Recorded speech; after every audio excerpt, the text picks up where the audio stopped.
So here we're going to start with our second example, and it's going to combine quotient rule and chain rule. I've got the function written here. I've already taken the time to rewrite it as a fractional exponent, and we are going to apply the quotient rule as well as the chain rule. And the quotient rule, you'll remember, we have this little mnemonic device for it: low d high minus high d low over low low, and that's going to direct us of how to find the derivative of this function. So grab your pencils and we're off.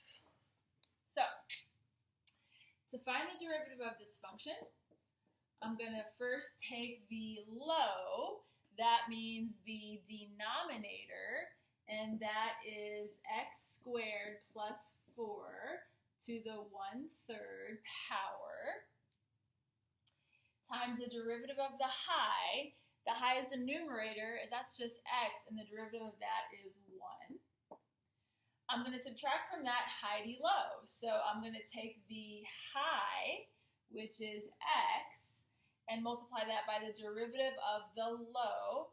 And to find the derivative of the low, we're going to have to employ the chain rule. So the derivative of the outer, I'm going to do 1/3 times x squared plus 4 to the 1/3 minus 1 is negative 2/3.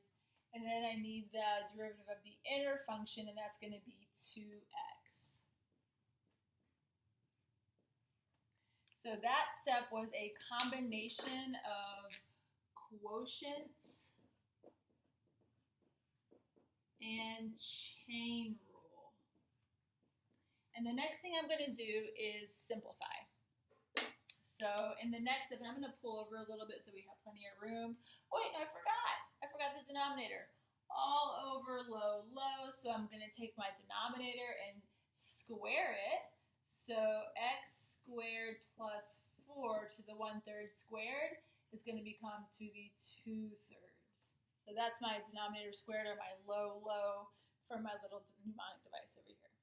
Okay, now I'm ready to move on. And we are going to pull over a little bit so we have plenty of room, and we are going to simplify. So in the first part of my numerator before the subtraction sign, there's really nothing to simplify. I'm just going to write this as x squared plus 4 to the 1/3. I am going to write the 1 out here, this one. You'll see why in a second. We typically just disregard the 1. It is going to become useful to us when we're factoring. You'll see why. And then in the second part of the numerator, after the subtraction sign, I can pull together or simplify my x, my 1/3, and my 2x. And when I multiply all that together, I'm going to get 2/3 x squared. And I also have x squared plus 4 to the negative 2/3. And I'm not going to forget my denominator this time. This all goes over. X squared plus 4 to the 2/3.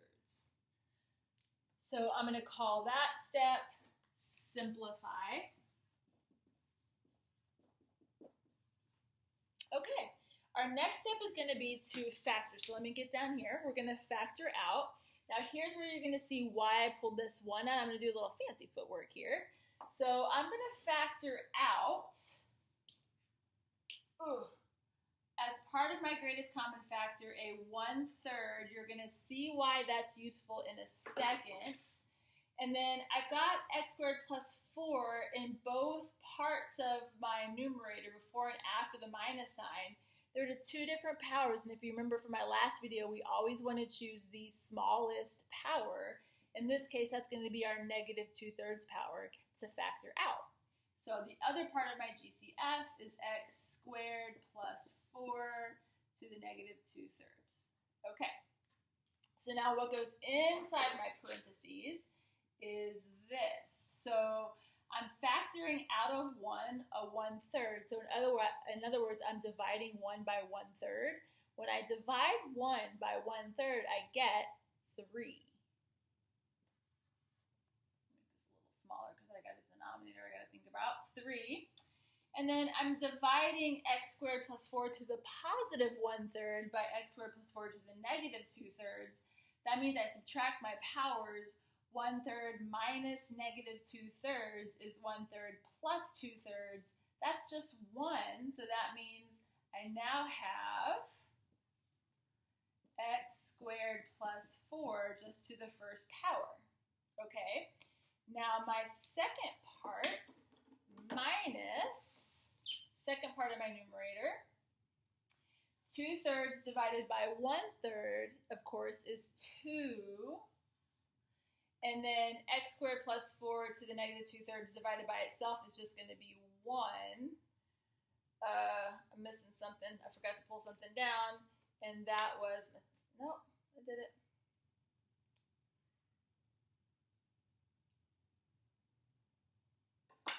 And that is that. Oh, my x squared, I knew I was missing something. So that's 2, and then I've got my x squared there still. Okay, so that goes there. So that's the second part, or the second half of my numerator after the subtraction. And of course, I know this is all still over my denominator, which is x squared plus 4 over 2/3. Now, I'm going really fast because I'm trying to make these YouTube tutorials not take forever. And I know you can pause as you're doing these. Please take your time so that you don't do things like forget about your x squared like I just did. Luckily, I remembered it, but it's really easy to make just a small error like that. So please take your time, go back and check your work. Okay, continuing.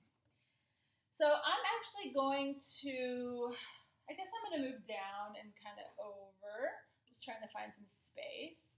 I'm going to start moving some things around and renovating because I've got things that I see can go in the denominator along with what's already in my denominator. So I'm going to come over here. I pulled out this 1/3 as my GCF. Now the 3 in this 1/3 can now go in my denominator.